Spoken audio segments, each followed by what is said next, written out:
되지 않도록 역청과 나무진을 칠하네. 어떤 마음이었을까 그녀의 두 눈엔 눈물이 흐르고 흘러. 동그란 눈으로 엄마를 보고 있는 아이와 입을 맞추고 상자를 덮고 강가에 띄우며 간절히 기도했겠지.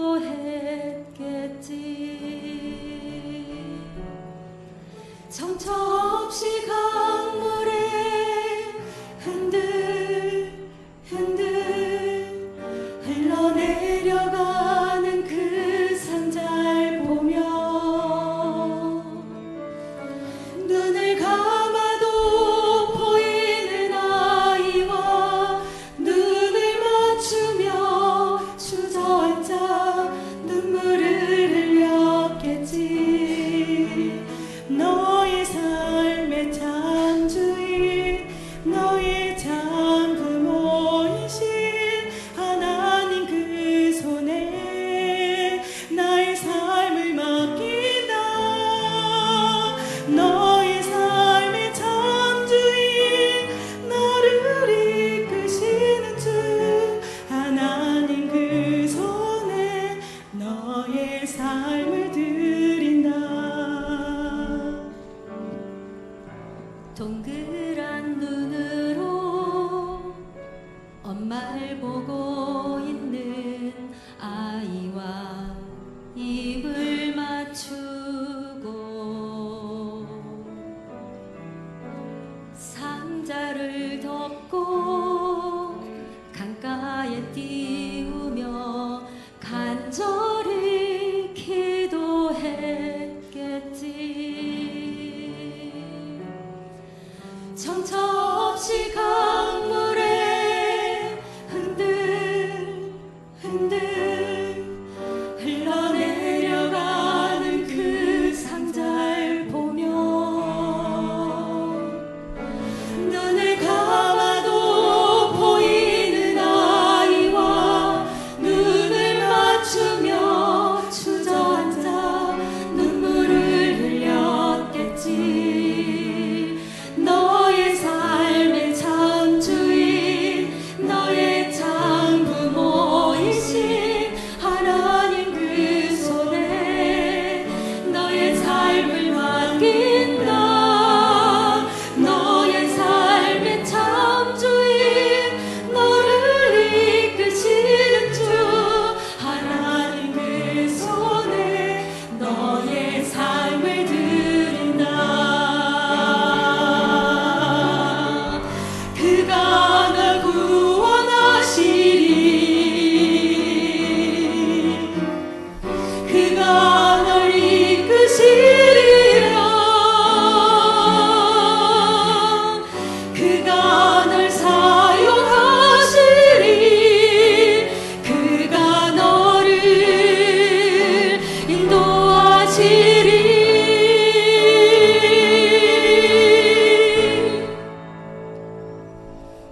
너의 삶의 참주인 너의 참부모이신 하나님 그 손에 너의 삶을 맡긴다. 너의 삶의 참주인 너를 이끄시는 주 하나님 그 손에 너의 삶을 드린다.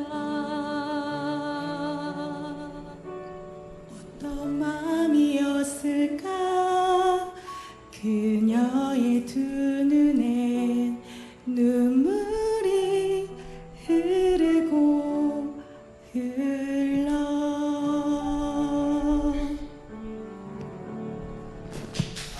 하나님의 말씀 마태복음 24장 3절부터 14절까지 한 절씩 교독하시겠습니다. 예수께서 감람산 위에 앉으셨을 때에 제자들이 조용히 와서 이르되 우리에게 이르소서 어느 때에 이런 일이 있겠사오며 또 주의 임하심과 세상 끝에는 무슨 징조가 있사오리이까? 예수께서 대답하여 이르시되 너희가 사람의 미혹을 받지 않도록 주의하라. 많은 사람이 내 이름으로 와서 이르되 나는 그리스도라 하여 많은 사람을 미혹하리라. 난리와 난리 소문을 듣겠으나 너희는 삼가 두려워하지 말라. 이런 일이 있어야 돼. 아직 끝은 민족이 민족을 나라가 나라를 대적하여 일어나겠고 곳곳에 기근과 지진이 있으리니 이 모든 것은 재난의 시작이니라. 그때 사람들이 너희를 환난에 넘겨주겠으며 너희를 죽이리니 너희가 내 이름 때문에 모든 민족에게 미움을 받으리라. 그때 많은 사람이 실족하게 되어 서로 잡아주고 서로 미워하겠으며 거짓 선지자가 많이 일어나 많은 사람을 미혹하겠으며 불법이 성함으로 많은 사람의 사랑이 식어지리라. 그러나 끝까지 견디는 자는 구원을 얻으리라. 이 천국 복음이 모든 민족에게 증언되기 위하여 온 세상에 전파되리니 그제야 끝이 오리라. 아멘. 오늘 본문의 일 중심으로 해서 은혜 나눌 제목은 세상 끝에 무슨 징조가 라는 제목으로 같이 은혜 나누도록 하겠습니다. 하나님은 알파와 오메가이시다. 두 번 하겠습니다. 시작. 하나님은 알파와 오메가이시다. 하나님은 알파와 오메가이시다. 아멘. 요한계시록 1장 8절에 하나님은 알파요 오메가이시며 만물의 시작과 끝이시라. 이렇게 말씀하셨습니다. 또 요한계시록 21장 6절에도 하나님은 처음과 마지막이시다. 이렇게 성경에 말씀하셨는데 알파와 오메가라 이렇게 표현한 것은 헬라어에는 시작이 알파로 시작해서 알파, 베타, 감마, 델타, 입실론에서 마지막이 오메가입니다. 우리나라 국어에는 한글에는 가나다라 마바세에서 마지막이 하로 끝납니다. 그래서 가로 시작해서 하로 끝나듯이 처음 글자가 가고 마지막 글자가 하고 영어에서도 처음 글자가 있고 마지막 글자가 있고 하듯이 헬라어의 처음 글자가 알파요 마지막 글자가 오메가입니다. 그래서 이 말은 하나님은 만물의 시작이요 또 만물의 끝이시다. 하나님이 모든 만물의 시작이 되었고 처음이시니 또 마지막도 하나님이시라 하는 말입니다. 그러면 처음과 마지막 이 사이에 무슨 일이 일어났을까? 무슨 일이 있었을까? 왜 하나님께서 처음 태초에 천지를 만드셨을까? 태초라는 말은 시간의 개념이고 천지라는 것은 공간의 개념입니다. 창세기 1장 1절에 태초라는 말과 천지라는 말이 나옵니다. 이는 시간과 공간의 시작이 하나님으로부터 말미암았다 하는 것을 창세기 1장 1절에 말씀하셨습니다. 태초에 하나님이 천지를 창조하시니라. 태초에 천지, 시간과 공간을 만드셨다라고 하셨습니다. 그래서 이 공간 안에 시간이 흐르는데 왜 하나님께서 이 공간 안에 이 시간을 두어서 인류를 만드셨을까? 또 하나님께서는 시작을 하셨으니 마지막 문을 닫을 때도 하나님이 하신다. 시작을 하나님이 하셨으니 마지막도 하나님이 문을 닫으신다 하는 것을 우리가 깨달아야 됩니다. 우리 모든 사람들은 이 공간 안에 어느 시간의 흐름에 중간에 끼어 들어왔다가 또 빠져나갑니다. 그러니까 시작과 끝을 몰라요. 왜 언제부터 천지 만물이 시작되었고 왜 그것이 존재하였으며 마지막은 어떻게 되겠는가? 우리는 중간에 들어왔다 중간에 나가기 때문에 모든 인생들은 그렇습니다. 중간에 들어왔다 중간에 나가기 때문에 모릅니다. 그래서 성경에는 명확하게 그 부분들에 대해서 말씀하십니다. 왜 하나님이 천지를 창조하시고 그 다음에 언제 문을 닫고 언제 마지막이 될 것인가? 우리가 시작은 분명히 알겠습니다. 태초에 천지를 시작하는 그 시점이 있기 때문에 지금까지 모든 만물이 존재한다는 것을 우리가 압니다. 그 처음 시작하는 시점이 몇천 년 전인지 몇만 년 전인지 그 시작점은 우리가 정확하게는 알 수 없지만 분명한 것은 존재한다는 것입니다. 시작이 있기 때문에 지금까지 우리가 존재한다는 것입니다.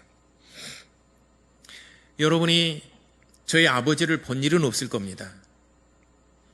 그렇지만은 저희 아버지가 계셨다는 것을 믿어 의심할 사람은 아무도 없어요. 그 증거가 뭐냐? 내가 세상에 지금 존재하고 있다는 거예요. 내가 우리 아버지 없이 내가 어떻게 존재할 수 있겠습니까? 제 아버지를 여러분들이 본 사실은 없지만 저도 몇 번 보지 못했어요. 기억이 없어요. 그렇지만은 제 아버지가 계셨다는 것에 대해서는 본 일도 없고 들어본 일도 없지만은 명확한 사실입니다. 왜냐하면 내가 지금 존재하고 있거든요. 내가 그 증거입니다. 모든 천지 만물이 시작이 있었다는 그 증거가 뭐냐? 지금 이 모든 만물이 존재하고 시간의 흐름 안에서 우리가 살아가고 있다는 것입니다. 그것이 창세기 1장 1절에 태초와 천지, 시간과 공간을 하나님이 만드시고 인류를 두셨다라고 하는 사실입니다. 그렇다면 인류의 시작과 마지막 사이에 무슨 일이 있을까? 또 무슨 일이 일어날까? 첫 번째는 하나님께서는 마귀를 멸하시고자 하는 하나님의 깊은 의도가 있는 것입니다. 마귀의 일을 멸하시고자 하나님께서 시작을 하신 것입니다. 그리고 두 번째는 그에게 매여서 종노릇하는 인간들을 구원하시는 것이 또한 하나님의 깊은 사랑이 담겨져 있는 것입니다. 그에게 매여 종노릇하는 자들을 구원하시는 하나님의 깊은 뜻이 있습니다. 그러면은 우리가 언제 마귀에게 매인 자 되었고 언제 우리가 그러면 마귀에게 속한 자가 되었을까요?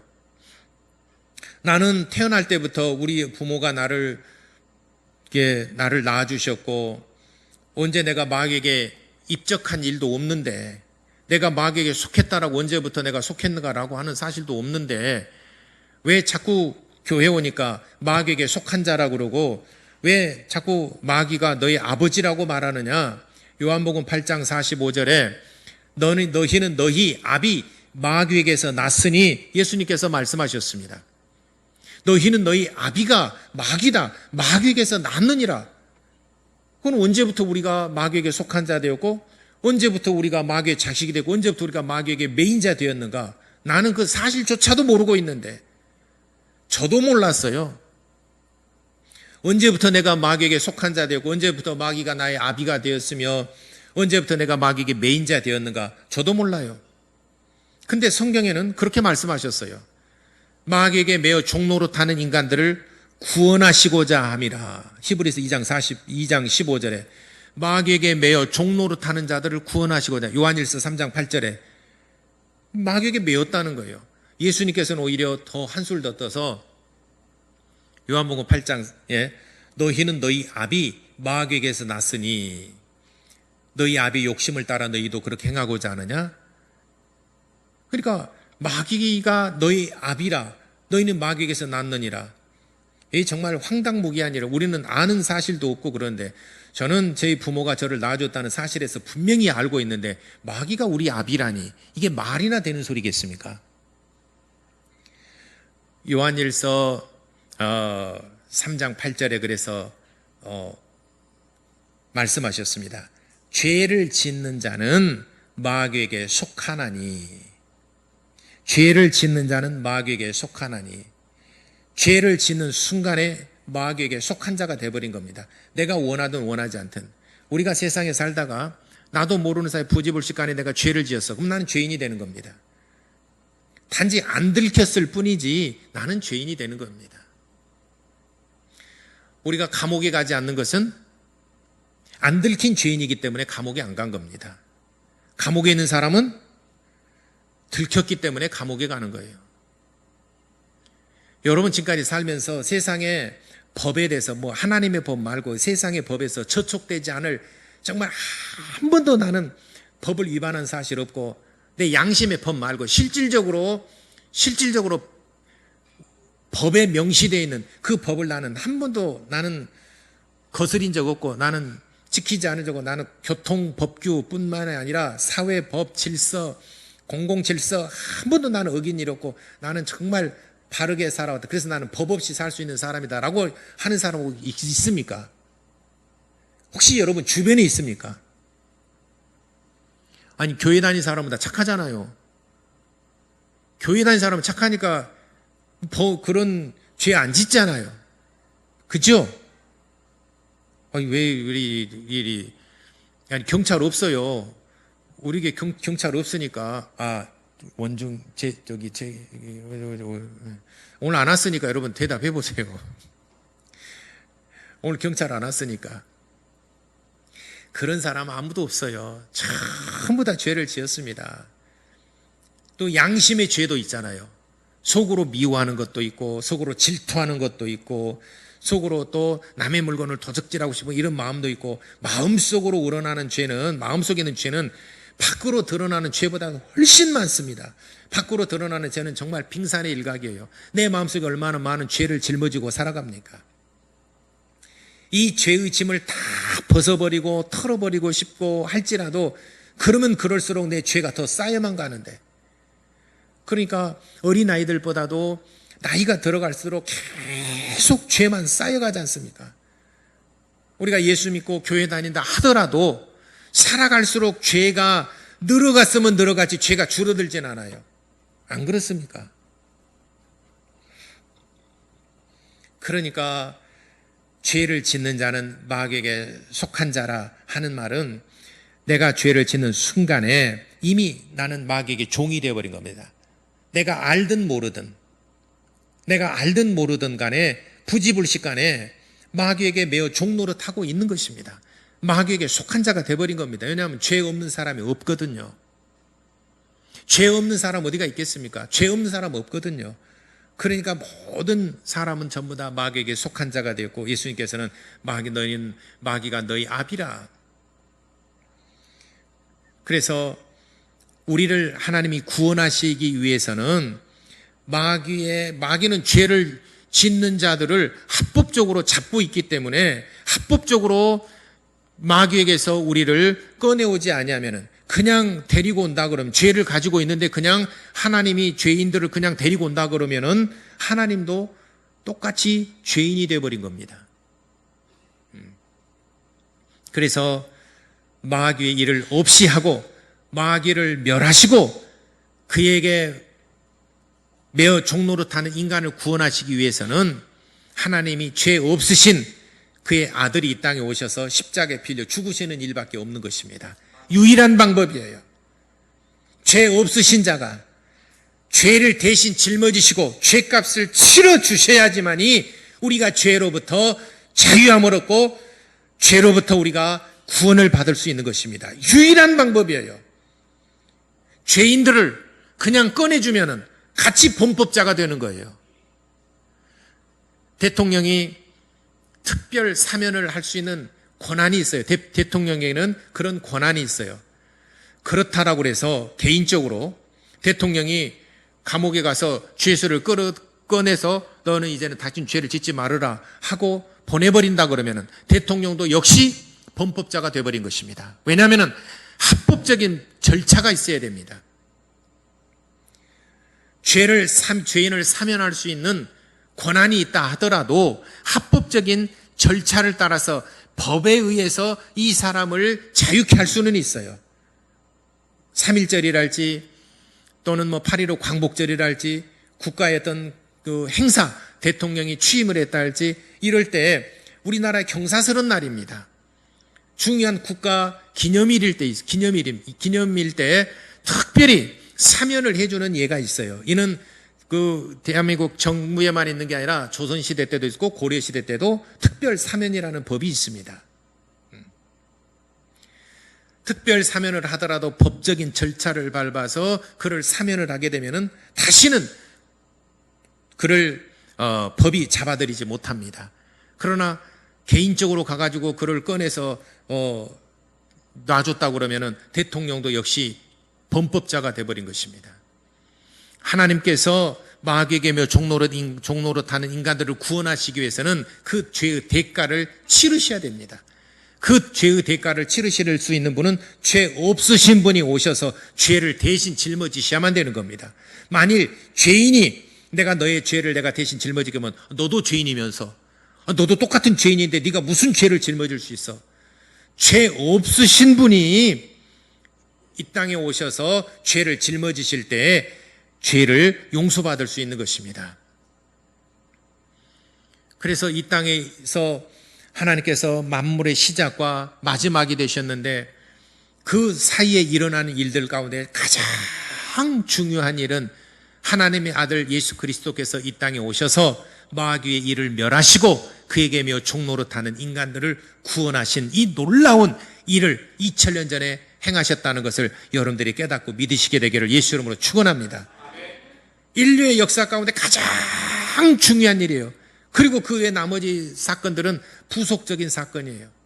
사람들이 살아가면서 이해관계 다투기도 하고 싸우기도 하고 나라와 나라가 이해관계 때문에 다투기도 하고 영유권 때문에 싸우기도 하고 이권 때문에 다투기도 하고 헤어지기도 하고 다시 합병하기도 하고 이게 모든 나라와 민족들, 개인들, 사회 모든 이는 크고 작은 일들이 있어요. 그러나 이는 사소한 조그만한 일들이고 그중에서 최고 큰 일은 하나님의 아들이 이 땅에 오셨다는 겁니다. 하나님의 아들이 이 땅에 직접 오셔서 화목 제물이 되어주시고 십자가에 빌려 죽으시고 인류의 모든 죄를 대신 짊어지시고 마귀를 멸하시고 그에게며 종노릇하는 우리 인간들을 구원해 주셨다는 이 놀라운 사실입니다. 이 일을 위해서 하나님께서는 천지 만물을 창조하시고 이제 지금까지 계속해서 만물을 유지하고 계시는 겁니다. 이제 마지막 때에 심판이 남아 있습니다. 마지막 때 심판은 어떤 이들은 생명의 부활로, 어떤 이들은 사망의 부활로 나오게 될 것입니다. 생명의 부활과 심판의 부활로 나옵니다. 똑같이 하룻밤을 자고 일어납니다. 근데 우리 그 학생들이 내일 소풍 간다. 내일 소풍 가니까 너 일찍 자고 내일 일찍 일어나야 되니까 얼른 가서 일찍 자라. 그래서 어린아이가 잠자리에 일찍 들어갔습니다. 아침에 일어나기만 얼마나 소망하고 얼마나 기대하겠습니까? 소풍 간다는데. 내일 소풍 가는데 오늘 하룻밤만 자고 나면 내일은 소풍 가서 맛있는 것도 먹고 친구들과 놀고 가서 이렇게 모처럼 책가방 들지 아니하고 이제는 맛있는 음식 먹고 친구들하고 놀고 얼마나 소풍 재밌습니까? 여러분 어렸을 때 소풍 얼마나 재밌습니까? 돈 주면은 뭐 이렇게 뭐 풍선도 사고 장난감 사고 총도 사고 막 이렇게 얼마나 재밌습니까? 점심도 먹고 김밥도 먹고. 근데 사형수가 아침에 똑같이 잠을 자고 일어났을 때 오늘 사형이 집행이 될지 오늘 형장으로 끌려갈지 불안해하죠. 아침에 일어나는 것이 얼마나 두렵고 아침에 일어나는 것이 얼마나 본인에게 정말 무섭겠습니까? 오늘 내가 사형장으로 끌려가서 내가 오늘 사형 집행을 당하게 될지 이제는 이것이 나의 인생의 마지막이 될지. 그러니까 잠을 자고 아침에 일어날 때 똑같은 하룻밤을 지내는데 어떤 사람은 기쁨의 날을 맞이하고 내일 아침이 좀 빨리 날이 샜으면 좋겠다라고 하는 사람이 있는가 하면 어떤 사람은 차라리 내일 아침이 새지 않았으면 좋겠다. 불안하고 두려우니까. 요한복음 5장 25절부터 24절부터 말씀하셨습니다. 29절까지 말씀하셨어요. 어떤 이들은 생명의 부활을 맞이하게 될 것이고 어떤 이들은 심판의 부활을 맞이하게 될 것이다. 생명의 부활을 맞이하는 자들은 영원한 하나님 나라에 들어갈 것이고 심판의 부활을 맞이할 자들은 영영한 불못에 던지게 되리라. 이것이 마지막 날 심판입니다. 심판이라는 것은 내 의지대로 되는 것이 아닙니다. 지금까지 나의 삶에 대해서 평가를 받는 겁니다. 그렇기 때문에 의지대로 되는 게 아니에요. 천국 가고 싶다라고 해서 막 가지는 것도 아니고 지옥 가기 싫다고 해서 막 안 가는 것도 아닙니다. 그렇다고 그러면은 천국과 지옥의 문이 확 열려져 있는데 누가 지옥의 문을 걸어가겠습니까? 그것이 안 보이니까 제멋대로 살다가 마지막 날 심판대 앞에 딱 섰을 때 심판의 그 무서운 두려움 가운데 딱 서고 보니까 아이고 난 지옥 가기 싫어. 지옥 가기 싫어. 얼마나 두렵고 얼마나 정말 비참하고 이런 정말 참담한 일이 일어나겠습니까? 심판은 내 의지대로 되는 것이 아니에요. 아무리 대통령이라 하더라도 심판대 앞에 섰을 때는 내 의지대로 되는 것이 아닙니다. 대통령이 명령할 권한이 없어요. 심판대 앞에는 재판관에 의해서 이 사람의 형량이 결정되어지는 것입니다. 그 사람의 삶을 조금 더 죄에 대해 죄값에 대해서 법이 정하는 그 형량을 정하면 되는 거예요. 아무리 대통령이라 하더라도 심판대 앞에서 명령할 수 없는 것입니다.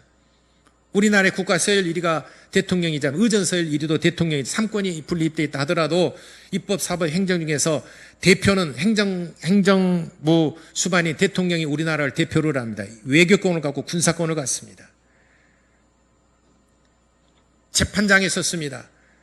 재판장 앞에서 자기 의지대로 되지 않고 자기 명령대로 되지 않는 것입니다.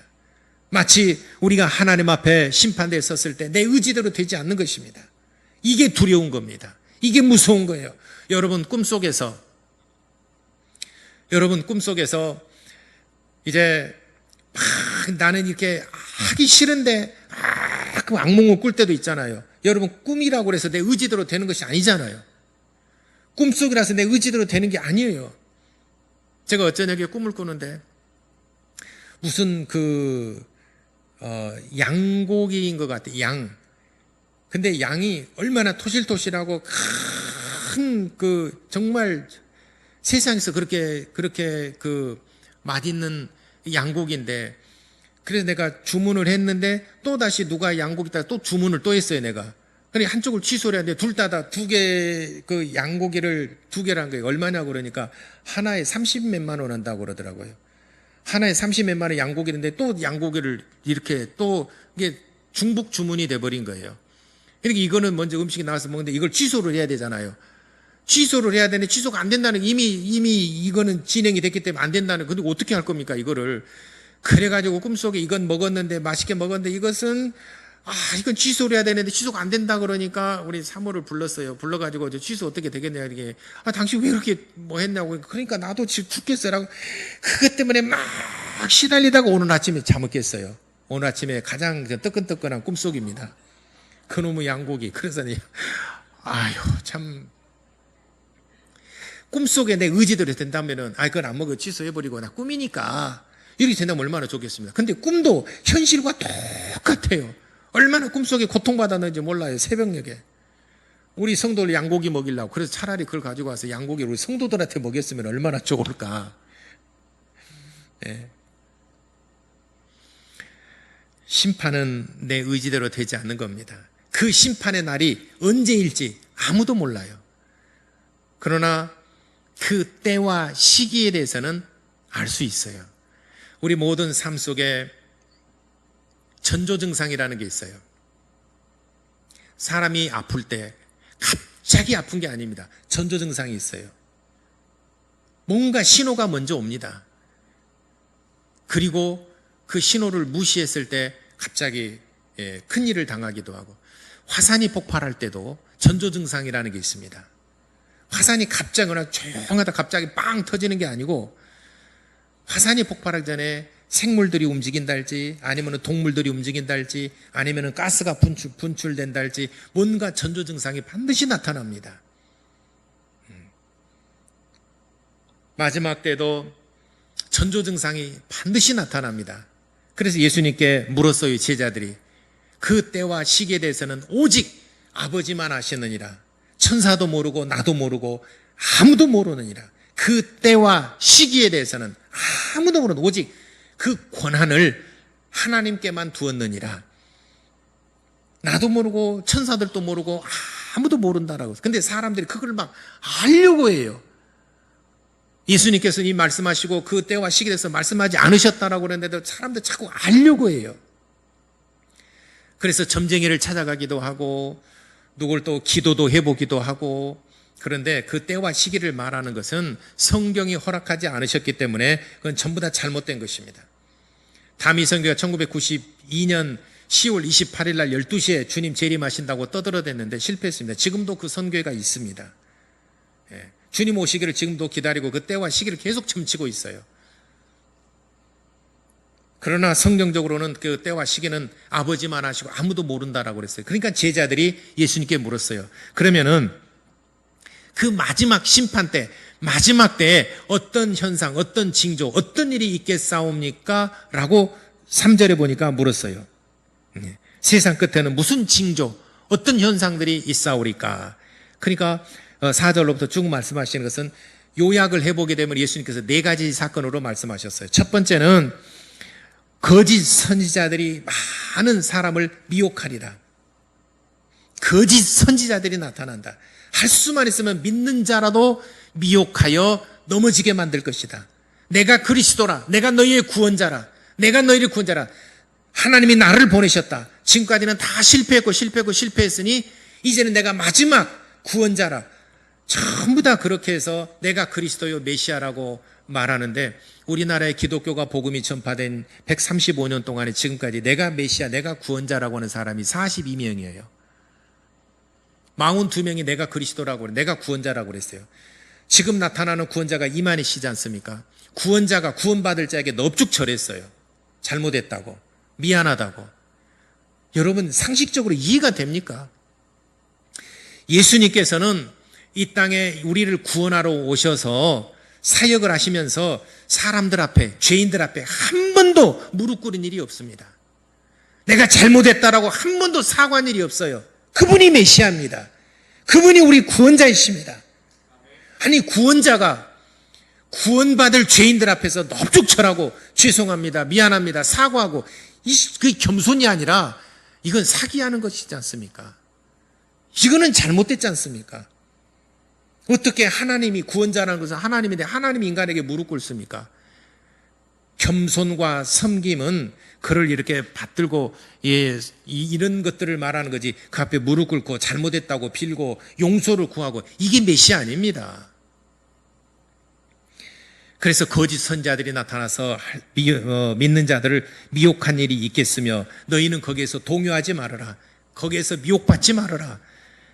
그 다음에 또 전쟁으로 인하여 전쟁 6절 난리와 난리의 소문을 듣겠으며 또 민족과 민족이 나라를 서로 대적하여 일어나겠고 전쟁이 일어나겠다. 나라와 나라, 민족과 민족 그리고 난리의 소문을 듣겠으며 전쟁이 일어난다는 거예요. 마지막 때가 되게 되면은 막 전쟁이라면 미워하고 한다는 것입니다. 마지막 때 이 전쟁은 정말 우리의 삶 속에 비극을 가져다 줍니다. 저는 전후 세대이기 때문에 전쟁을 한 번도 겪지는 않았지만 제가 5.18은 겪었어요. 5.18은 겪었지만은 그건 전쟁이 아니고 전쟁을 겪은 세대들은 다시는 정말 이 땅에 전쟁이 있어서는 안 되겠다라는 것을 정말 뼈저리게 느끼죠. 전쟁은 우리의 삶 자체를 완전히 망하게 하는 것입니다. 우리의 행복 자체를 빼앗겨버리는 것입니다. 우리 가족들을 빼앗겨버리지 않습니까? 그로 말미암아 이제 재난이 있겠고 그리고 곳곳에서 기근과 지진으로 인하여 이제 우리의 삶이 무너집니다. 지진과 기근으로 인하여 지진은 순식간에 삶을 완전히 경제를 무너뜨려버리는 그런 위대한 정말 힘을 가지고 있습니다. 지진이라는 것은 인류의 힘으로 어떻게 할 수가 없어요. 지진을 어떻게 막을 수가 없어요. 아무리 과학 문명이 발전하고 아무리 정말 지금 우주 시대가 왔다 하더라도 이 지진을 막을 수가 없어요. 태풍을 막을 수가 없어요. 하리케인 막을 수가 없어요. 현재 과학 기술로는 앞으로 발전한다 하더라도 이걸 막을 길이 없습니다. 자연 현상과 자연 재해를 막을 길이 없어요. 지금 과학 문명이 얼마나 발전했냐면은 1980년, 85년, 86년도인가 80년도의 중반에 미국 나사에서 우주선을 쐈습니다. 우주선을 쏴 올려서 지구의 그 궤도를 돌게 하는 우주선 속도가 7.9km/s 1초에 7.9km를 가는 속도로 쏴서 이렇게 지구를 돕니다. 지구를 때 하루에 약 한 24번 정도, 23바퀴 정도 돕니다. 23바퀴 돌면서 사진을 계속 전송해요. 그런 우주선들이 약 한 2만 개 정도 됩니다. 근데 우주선 속도를 벗어나게 되면 대기권 우주를 벗어나서 이제는 목성, 토성, 해왕성 계속해서 날아갑니다. 그 1980년대 중반에 미국 나사에 쏜 그 우주선이 계속 가면서 지구에서 가장 다음에 목성을 지나면서 목성에 가장 가까이 근접해서 사진을 계속해서 전송해 왔어요. 그 다음에 목성 지나서 토성이 나옵니다. 토성에 있는 가장 접근했을 때 거기서 사진을 계속 보내와서 전송을 해왔습니다. 그 다음에 토성 다음에 천왕성이죠. 계속해서 사진을 보내왔어요. 그래서 나사에서 최초로 공개를 합니다. 천왕성은 이렇게 생겼다. 가장 가까이서 근접해서 사진을 찍었으니까. 지금은 허블 망원경이 제일 멀리까지 관측할 수 있는데 그것보다도 수천 배, 수만 배 더 선명한 가장 근접해서 사진을 보내왔어요. 그 다음에 지금은 해왕성까지 가 있습니다. 몇 달 전에 해왕성에 가장 근접해 있을 때 거기서 사진을 계속해서 몇만 장 보내왔어요. 아, 해왕성 이렇게 생겼구나. 가스층과 뭐 주변에 또 위성들 전부 사진을 보내왔습니다. 그게 해왕성까지 날아가는데 30년 남짓 걸렸습니다. 과학 문명이 그렇게 발전했어요. 그리고 이제 우주선에서 지금 지구를 계속해서 돌고 있지 않습니까? 딱 찍으면은 지금은 성냥각, 조그마한 성냥각에 상표까지, 전화번호까지 딱 찍히는 것이 곧 도래에 있어요.